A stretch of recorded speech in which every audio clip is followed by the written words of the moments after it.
அனைவருக்கும் வணக்கம். இன்றைக்கி இந்த வீடியோவில் என்ன பார்க்க போகிறோம் அப்படின்னா 10ஆம் வகுப்பு தமிழ் அனைத்து இயல்களிலும் இருக்கக்கூடிய, அதாவது 1 முதல் 7 இயல்கள் இருக்குது. அனைத்து இயல்களிலும் இருக்கக்கூடிய சிறு வினாவுக்கான விடைகள் பார்க்கலாம். ஏற்கனவே நம்ம எல்லா இயல்களுக்கான வினாக்களுக்கான விடைகள் போட்டிருக்கோம். நம்மளோட சேனல் பிளேலிஸ்ட்டில் போய் பார்த்துக்குங்க. கீழே டிஸ்கிரிப்ஷன் பாக்ஸில் லிங்க் கொடுத்துருக்கேன். இப்போ நம்ம இயல் 1 சிறு வினாவில் பார்த்தோம் அப்படின்னா, முதல் கேள்வி, தமிழ் அன்னையை வாழ்த்துவதற்கான காரணங்களாக பாவலரேறு சுட்டுவன யாவை? இதற்கான விடை பார்க்கலாம். இதற்கான விடை அன்னை மொழி, அழகு நிறைந்த செந்தமிழ், பழம்பெரும் நறுங்கனி, குமரிக்கண்டத்தை அரசாண்ட மண்ணுலக பேரரசு, பாண்டிய மன்னனின் மகள், குறளின் பெரும் பெருமைக்குரியவர், 8 தொகை 10 பாட்டு 15 கீழ்கணக்கு சிலப்பதிகாரம் மணிமேகலை போன்ற இலக்கிய வளங்கள் கொண்டவள் நம் தமிழன்னை. எனவே தமிழன்னையை வாழ்த்துகிறேன் என்று பாவலரேறு காரணம் கூறுகிறார். இந்த மாதிரி விடை எழுதிக்கலாம். அடுத்து, புளியங்கன்று ஆழமாக நடப்பட்டுள்ளது. இதுபோல் இளம்பயிர் வகை 5 பெயர்களை தொடர்களில் அமைக்க. இதற்கான விடை பார்க்கலாம். நீங்கள் சொந்தமாகவே கூட நீங்களாக முயற்சி பண்ணி கூட விடை எழுதலாம். நான் இருந்தாலும் 5 விடை கொடுத்துருக்கேன் பாருங்கள். வயலில் நெல் நாற்றுகளை நட்டார்கள். தோட்டத்தில் மாங்கன்று ஒன்று வளர்ந்துள்ளது. வீட்டு தோட்டத்தில் வாழைக்கன்று வைத்துள்ளேன். வீட்டு வாசலில் 2 தென்னம்பிள்ளைகளை நட்டு வளர்த்து வருகிறேன். வீட்டிலேயே கத்தரி நாற்று நட்டுள்ளேன். இந்த மாதிரி எழுதிக்கலாம். அடுத்து 3வது கேள்வி, அறிந்தது அறியாதது, புரிந்தது புரியாதது, தெரிந்தது தெரியாதது, பிறந்தது பிறவாதது, இவை அனைத்தையும் யாம் அறிவோம். இக்கூற்றில் அடிக்கோடிட்ட சொற்களை தொழிற்பெயர்களாக மாற்றி எழுதுகின்றிருக்கு. இதை எப்படி தொழிற்பெயராக எழுதலாம் அப்படிங்கிறத பார்க்கலாம். தொழிற்பெயராக நம்ம ஏற்கனவே படிச்சிருப்போம்.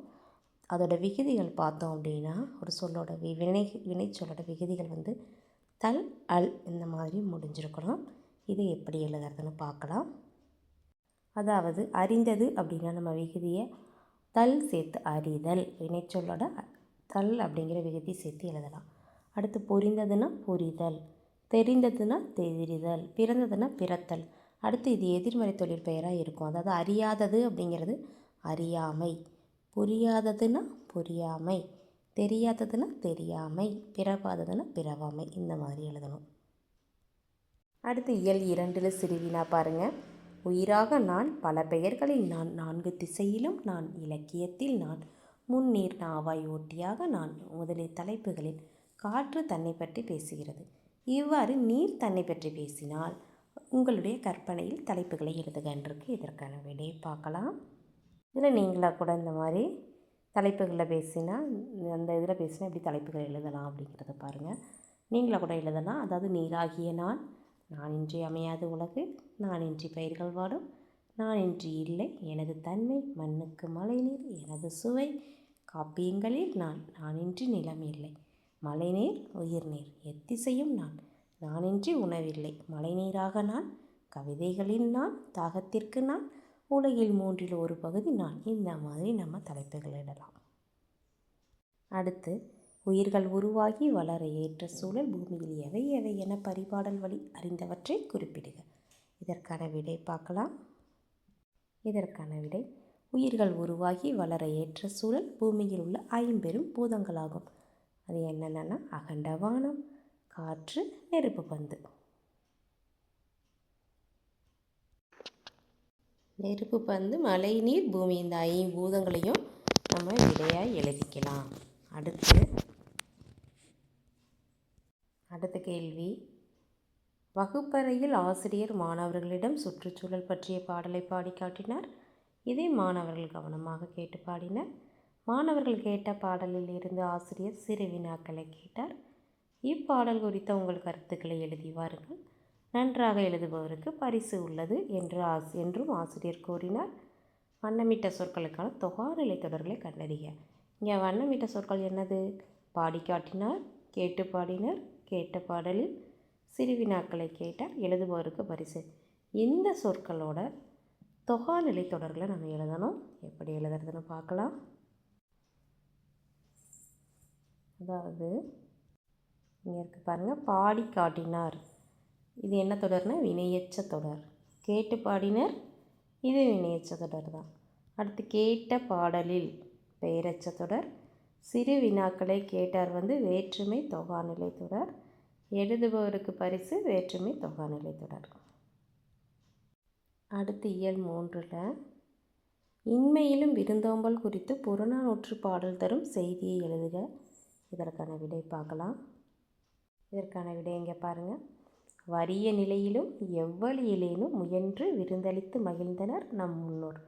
தானியம் ஏதும் இல்லாத நிலையில் விதைக்காக வைத்திருந்த திணையை உரலில் இட்டு குத்தி எடுத்து விருந்தினருக்கு விருந்தளித்தால் தலைவி என்று புறநானூறு காட்சிப்படுத்துகிறது.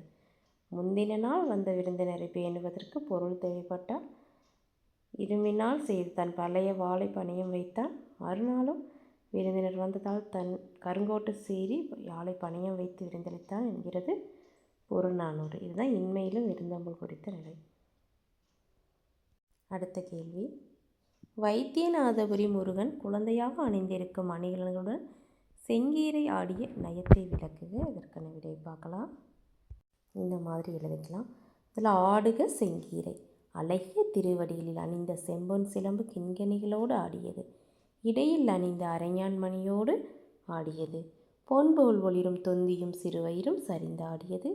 நெற்றியில் பொட்டுடன் வட்ட வடிவமான சுட்டியும் ஆடியது. காதில் அணிந்த குண்டலங்களும் காதணிகளும் ஆடியது. உச்சியில் முத்துகளோடு கட்டப்பட்ட கொண்டையும் ஆடியது. பவளம் போன்ற திருமேனியும் ஆடியது. இந்த மாதிரி விடை எழுதிக்கலாம். அடுத்து பவளம் போன்ற இவ்வாறாக கடைசியில் எப்படி எழுதிக்கிறீங்க அப்படின்னா, இவ்வாறாக வைத்தியநாதபுரியில் எழுந்தருளியுள்ள முருகன் அணிந்திருந்த அணிகளுடன் செங்கீரை ஆடினார். இந்த மாதிரி எழுதிக்கலாம். அடுத்து தனித்து உண்ணாமை என்பது தமிழரின் விருந்தோம்பல் பண்பின் அடிப்படையாக அமைந்தது. இப்பண்பு இக்காலத்தில் அடைந்துள்ள மாற்றங்களை பட்டியலிடுக. இதற்கான விடை பார்க்கலாம். இதற்கான விடை பாருங்கள். தனித்து உண்ணார்னா தனித்து உண்ணாமை என்பது தமிழரின் விருந்தோம்பல் பண்பின் அடிப்படை. அமிழ்தமே கிடைத்தாலும் தாமே உண்ணாது பிறருக்கு கொடுப்போர் நல்லோர், அத்தகையோரால் தான் உலகம் நிலைத்திருக்கிறதுன்னு எழுதிட்டு, அடுத்து இப்பண்பு இக்காலத்தில் அடைந்துள்ள மாற்றங்கள் என்னன்னு பார்க்கலாம். கால மாற்றத்தில் புதியவர்களாகிய விருந்தினர்களை வீட்டுக்குள் அழைத்து உணவிடுவது குறைந்த. இங்கே அழைத்தான் இருக்கு, அழைத்துன்னு எழுதிக்கிங்க. சரியா? விருந்து அளிப்பது குறைந்ததால் சத்திரங்கள் பெருகின. ஓரளவு தெரிந்தவர்கள் மட்டுமே விருந்தினர்களாக ஏற்றனர். படிப்படியாக உற்றார் உறவினர்கள் நண்பர்கள் ஆகியோரையே விருந்தினர்களாக போற்றும் நிலைக்கு மாறினர். காலப்போக்கில் வீட்டில் நடைபெற்ற விழாக்கள் திருமண கூடங்களுக்கு இடம்பெயர்ந்து விட்டன. திருமண ஏற்பாட்டாளர்களே திருமண விருந்தினர்களை வரவேற்று உபசரித்தல் செய்யும் பண்பாட்டு மாற்றத்தை காண முடிகிறது. இந்த மாதிரி எழுதிக்கலாம். அடுத்த கேள்வி, மார்கழி திங்கள் அதிகாலை நேரத்தில் மக்கள் நடைபயிற்சி மேற்கொண்டனர். சிலர் மிதிவண்டியில் சென்றனர். சாலை ஓரத்தில் இருந்த வீட்டின் மதிலை ஓட்டி செங்காந்தல் மலர்கள் பூத்து குலுங்க எப்படி இருந்தன, அவற்றை பார்த்தபடியே வீடு சென்றேன். பத்தியை படித்து தொகைநிலை தொடர்களை கண்டறிந்து எழுதுக. இதில் எது தொகைநிலை தொடர்னு பார்த்து எழுதணும். அதாவது தொகைநிலை தொடர் அப்படின்னா அதில் மார்கழி திங்கள் இருபெயரொட்டு பண்பு தொகை, செங்காந்தல் மலர்கள் இருபெயரொட்டு பண்பு தொகை, செங்காந்தல்னா பண்பு தொகை, வீடு சென்றேன் வேற்றுமை தொகை. இதை விடையாக எழுதிக்கலாம். திருக்குறள் பகுதியில் இருக்குது. அதற்கான விடைகள் நம்ம ஏற்கனவே வீடியோ போட்டிருக்கோம். நம்மளோட சேனல் ப்ளேலிஸ்ட்டில் போய் பார்த்துக்குங்க. இப்போ இயல் 4 பார்க்கலாம். இயல் 4 பார்த்தோம் அப்படின்னா என்ன கேள்விகள் நம்மளுக்கு கேட்டிருக்காங்க சிறுவினா பகுதியில் அப்படின்னா, மன்னன் இடைக்காடனார் என்ற புலவருக்கு சிறப்பு செய்தது ஏன், விளக்கம் தருக. இதற்கான விடை பார்க்கலாம். இருக்கு பாருங்கள். சிறப்பு செய்ய காரணம்னு எழுதிட்டு, மன்னனின் பிழையை உணர்த்துவதற்காக இறைவன் கடம்பவன கோவிலை விட்டு நீங்கி வடதிருவ ஆலவாயில் சென்று தங்கினார். இதையறிந்த மன்னன் தன் பிழையை பொறுத்தருளுமாறு இறைவனை வேண்டி இடைக்காடனாருக்கு சிறப்பு செய்தான். விளக்கம், மன்னன் இடைக்காடனார் இயற்றிய கவிதையினை சிறிதும் கேட்காமல் தலை அசைக்காமல் புலமையை அவமதித்தான். இதனால் மனமுடைந்த இடைக்காடனார் இறைவனிடம் முறையிட்டார். இறைவன் கோவிலை விட்டு வெளியேறிய இடைக்காடனாருக்கும் அவர் நண்பராகிய கபிலருக்கும் மனமகிழ்ச்சி உண்டாக்க நினைத்தார். மன்னனின் பிழையை உணர்த்துவதற்காக இறைவன் கடம்பவன கோவிலை விட்டு நீங்கி வட திரு ஆலவாயில் சென்று தங்கினார். இந்த மாதிரி விடை எழுதிக்கலாம். அடுத்து 5வது பாயிண்ட் இருக்குது. இதை அறிந்த மன்னன் இறைவனை வேண்டினார். இறைவன் மன்னனிடம் இடைக்காடனார் பாடலை இகழ்ந்த குற்றம் தவிர வேறு குற்றம் உன்னிடம் இல்லை என்றார். மன்னன் தன் பிள்ளையை பொறுத்தருளுமாறு இறைவனை வேண்டி இடைக்கடனாருக்கு சிறப்பு செய்தான். இது மாதிரி எழுதிக்கலாம். அடுத்து 2வது, பல துறைகளின் வளர்ச்சிக்கு மொழிபெயர்ப்பு எவ்வாறு பயன்படுகிறது? இதற்கான விடை பக்க எண் 74 இருக்குது. இங்கே இருக்குது பாருங்கள். இன்றைக்கும் பல்வேறு துறைகளின் வளர்ச்சிக்கு மொழிபெயர்ப்பு தேவைப்படுகிறது. மொழிபெயர்ப்பு இல்லை எனில் உலகையெல்லாம் வலையாக பிடித்திருக்கிற ஊடகத்தின் வளர்ச்சி இல்லை. தொலைக்காட்சி, வானொலி, திரைப்படம், இதழ்கள் போன்ற ஊடகங்கள் மொழிபெயர்ப்பால் தான் வளர்ச்சி பெறுகின்றன.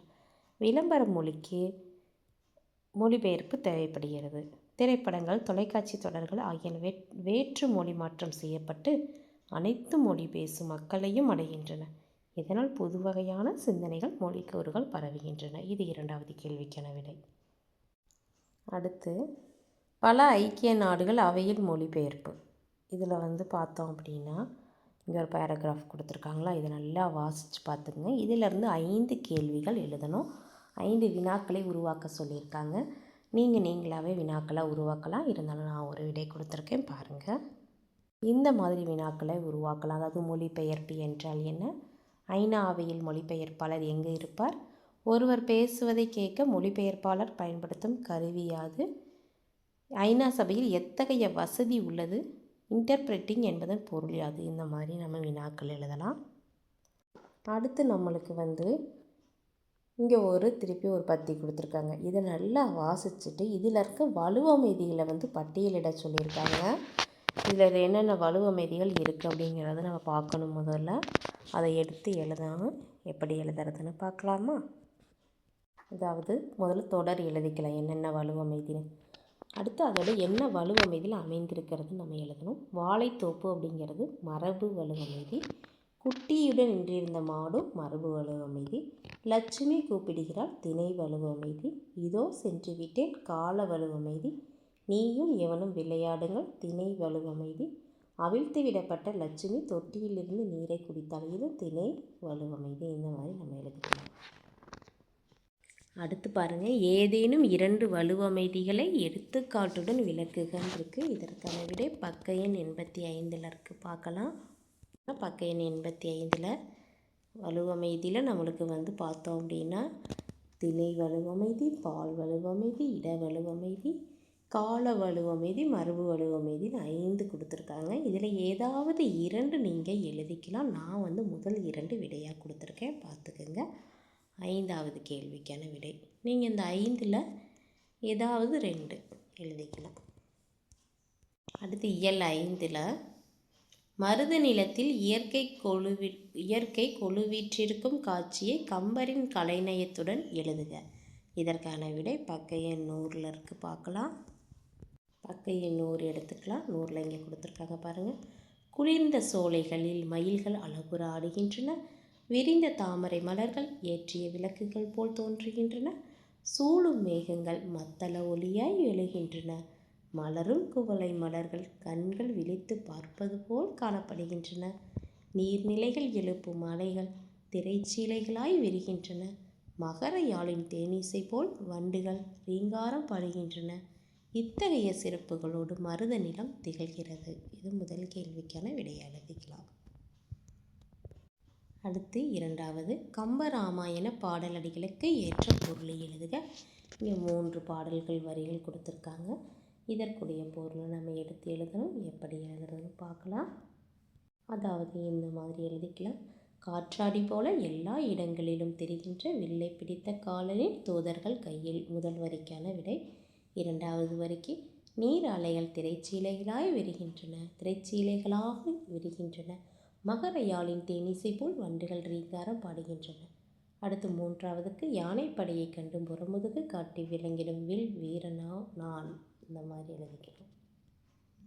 அடுத்து தமிழ் மொழிக்கு கலைஞர் செய்த சிறப்புகளுள் நீங்கள் அறிந்து கொண்ட 2 எழுதுக. இதற்கான விடை பக்க எண் 98 இருக்குது. பார்க்கலாம்.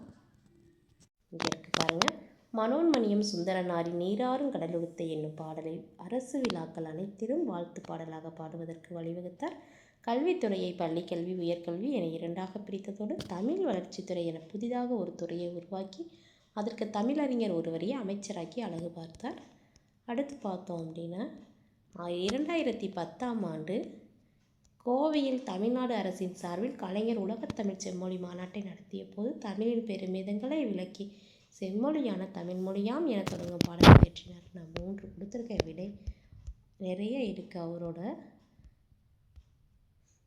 நிறைய இருக்குது அப்படிப்புகள். இதில் எது வேணாலும் நீங்கள் எடுத்து எழுதிக்கலாம். நான் ஒரு 3 பாயிண்ட் மட்டும் தான் கொடுத்துருக்கேன். நீங்கள் அவரோட சிறப்புகள் அந்த பாடத்திலிருந்து எடுத்து ஏதாவது 2 எழுதிக்கலாம். அடுத்து 4வது கேள்வி. கடற்கரையில் உப்பு காய்ச்சுதல் நடைபெறுகிறது. மலைப்பகுதியில் மலைப்பயிர்களும் நிலப்பகுதிகளில் உழவு தொழிலும் நடைபெறுகின்றன. காலப்போக்கில் பல மாற்றங்கள் நிகழ்ந்த போதிலும் பண்டை தமிழரின் திணைநிலை தொழில்கள் இன்றளவும் தொடர்வதையும் அவற்றின் இன்றைய வளர்ச்சியும் எழுதுக. இதற்கான விடை பார்க்கலாம். இதற்கான விடை முதல்ல பெருந்தொழில் எழுதிக்கலாம்.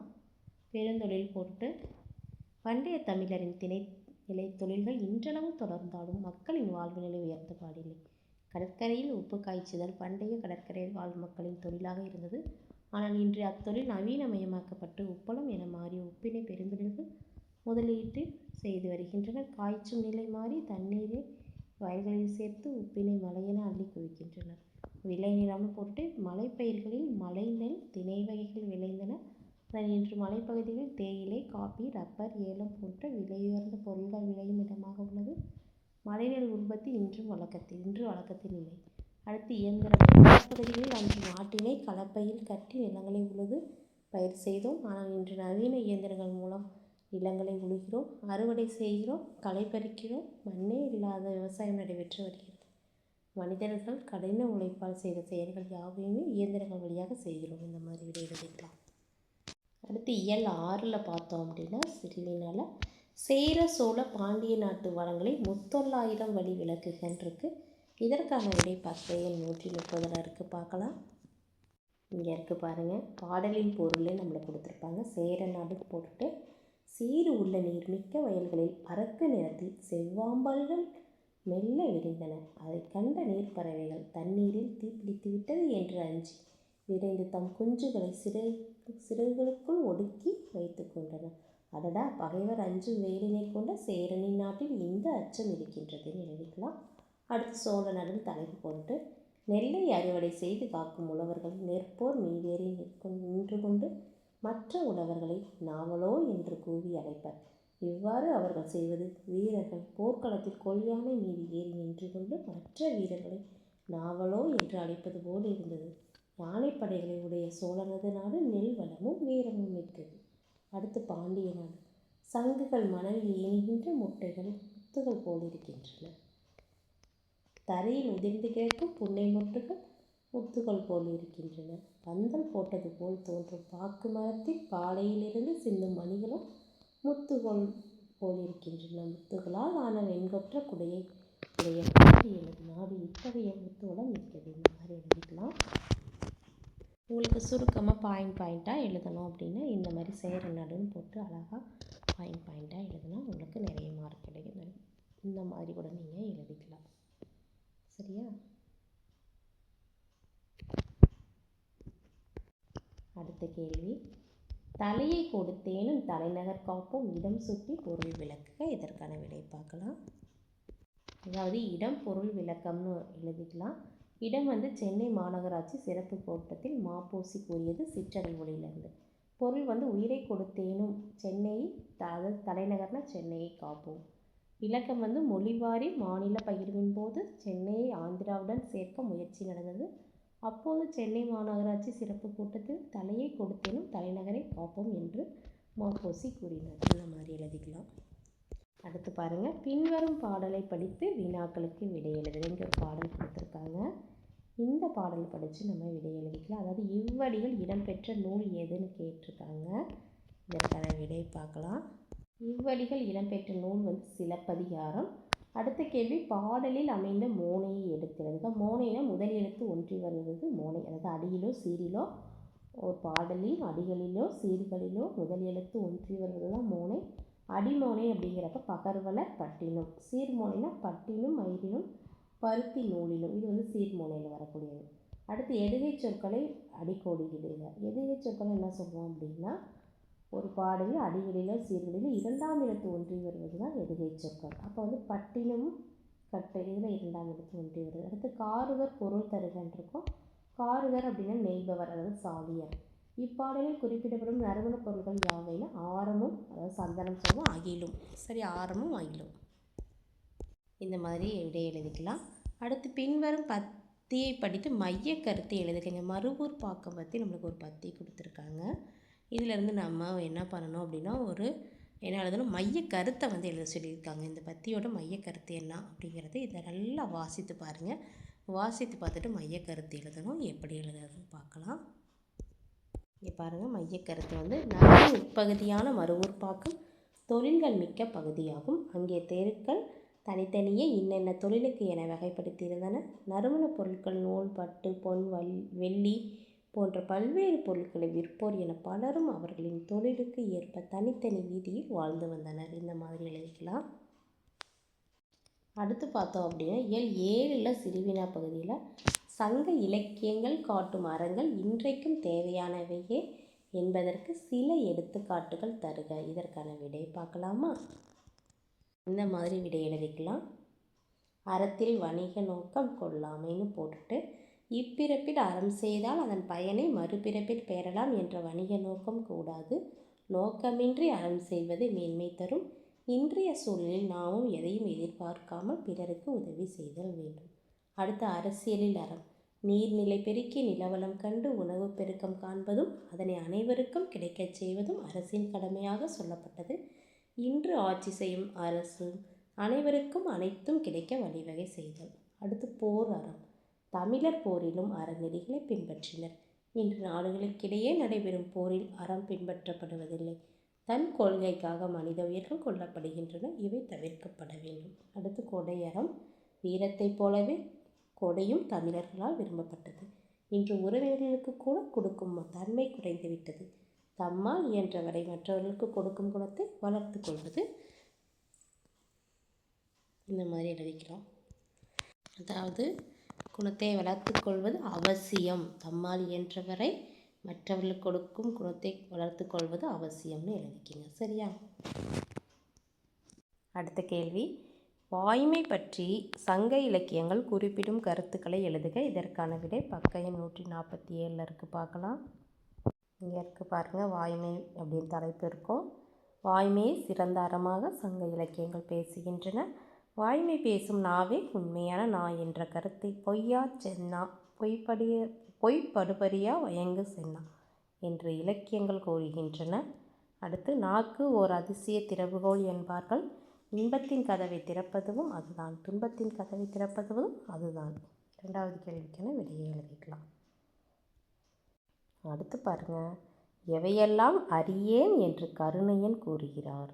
இதற்கான விடை வந்து பக்க எண் 150 இருக்குது. பாருங்கள், நான் உயிர் பிழைக்கும் வழியறியேன், நினைந்து கண்டு அறிவினுக்கு பொருந்தியவாறு உறுப்புகள் இயங்குதல் இல்லாத இந்த உடலின் தன்மையை அறியேன், உடலுக்கு வேண்டிய உணவை தேடிக்கொணரும் வழிவகைகளை அறியேன், காட்டில் செல்வதற்கான வழிகளையும் அறியேன். இந்த மாதிரி இந்த பாயிண்டெல்லாம் எழுதிட்டு அறியேன் என்று கருணையன் கூறுகிறார் நம்ம எழுதிக்கலாம்.